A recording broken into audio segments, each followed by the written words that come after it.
कहानी जहां खत्म हुई थी वहीं से शुरू होती है। व्हाइट 444 ने जैसे ही बंदूक उठाई तभी अचानक से धुआं छा गया था और जब धुआं हटा रिमी जमीन पर पड़ी थी, उसे गोली लग चुकी थी। चलिए फ्लैशबैक में चलते हैं। जब ज्ञान भाई ने राइस्टार को बताया कि रिमी को किडनैप कर लिया गया है, राइस्टार बिना कुछ सोचे तुरंत बाइक उठाकर निकल पड़ा, सीधा व्हाइट 444 के अड्डे की तरफ। लेकिन ज्ञान भाई जानते थे कि व्हाइट 444 एक सनकी इंसान है, इसलिए वो भी चुपचाप राइस्टार के पीछे चल पड़ा। अड्डे पर पहुंचते ही ज्ञान भाई देखते हैं व्हाइट 444 ने राइस्टार पर बंदूक तान दी। तभी ज्ञान भाई ने स्मोक ग्रेनेड फेंका और चारों तरफ धुआं छा गया और उसी धुएं के बीच रिमी ने लॉक तोड़ दिया और राइस्टार के सामने आ खड़ी हुई। व्हाइट 444 ने गोली चला दी और वो गोली सीधा रिमी को लग गई। जब धुआं हटा रिमी जमीन पर पड़ी थी, लहूलुहान। राइस्टार घुटनों के बल गिर पड़ा और रोते रोते वो भी बेहोश हो गया। राइस्टार और रिमी का प्यार देखकर व्हाइट 444 की आंखों में आंसू आ गए। वो घुटनों पर बैठकर माफी मांगने लगा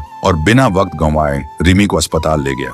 डॉक्टर ने कहा, गोली साइड से निकल गई है, खतरा टल गया है, वो सिर्फ बेहोश है। दूसरी तरफ ज्ञान भाई ने सिमी को सारी कहानी बताई। सिमी सब कुछ सुनकर समझ गई राइस्टार कभी उसका नहीं हो सकता। अस्पताल में रिमी को होश आता है। वो इधर उधर देखती है लेकिन राइस्टार नहीं दिखता। सामने सिर्फ व्हाइट 444 होता है। रिमी गुस्से में पूछती है, राइस्टार कहाँ है? उसे शक होता है कहीं व्हाइट 444 ने कुछ किया तो नहीं। व्हाइट 444 कहता है, रिमी आओ मेरे साथ, और रिमी बिना कुछ पूछे उसके साथ चल देती है। इधर राइस्टार को होश आता है। वो देखता है सिमी के कमरे में है। सिमी उसके पास होती है। राइस्टार गुस्से से बोलता है, रिमी कहाँ है? सिमी कहती है, चाहिए ना रिमी, तो जैसे मैं कहूँ वैसे करना होगा। राइस्टार बिना सोचे हाँ कर देता है। सिमी उसे एक ड्रेस देती है और कहती है, ये ड्रेस पहनकर क्लॉक टावर जाओ, वहीं मिलेगी रिमी, इन्हीं कपड़ों में। राइस्टार बिना कुछ बोले निकल पड़ता है। वहीं दूसरी तरफ व्हाइट 444 रिमी को तैयार करवा रहा होता है। ज्ञान भाई भी वहां होते हैं। रिमी के मन में आता है, कहीं ज्ञान भाई से तो मेरी शादी नहीं करवा रहा। थोड़ी देर बाद राइस्टार क्लॉक टावर पहुंचता है। देखता है सारी शादी की तैयारी हो चुकी है। वो हैरान हो जाता है, ये सब क्या है? व्हाइट 444 कहता है, ये सब मेरी बहन सिमी का प्लान था। अस्पताल में उसने ही मुझसे कहा था ये सब करने को।